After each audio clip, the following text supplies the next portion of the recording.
আসসালামু আলাইকুম। দুর্নীতি নিয়ে দু একটা কথা বলতে চাই আজকের বাংলাদেশ এমন এক কঠিন বাস্তবতার মুখোমুখি, যেখানে দুর্নীতি যেন রক্তনালীর মতো ছড়িয়ে পড়েছে সমাজের প্রতিটি শিরা উপশিরায়।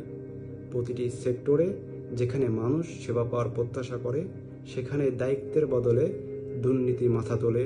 হাসপাতাল, শিক্ষা, প্রশাসন, বিচার ব্যবস্থা কিংবা আইন শৃঙ্খলা বাহিনীর কোথাও দেন সচ্ছলতা বা জবাবদিহিতার অস্তিত্ব নেই।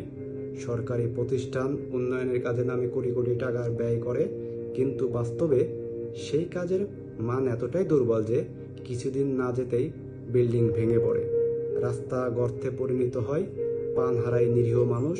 অথচ এসবের কোনো জবাবদিহি নেই, কোনো শাস্তিও নেই। যদি কেউ বিপদে পড়ে পুলিশের শরণাপন্ন হয়, তখনও ঘুষ ছাড়া ন্যায্য সাহায্য মেলে না। বিচার পাওয়ার আশায় আদালতের দ্বারস্থ হলেও দেখা যায় সেখানে আইনের চেয়ে ক্ষমতা ও টাকার দাপটটাই বড়।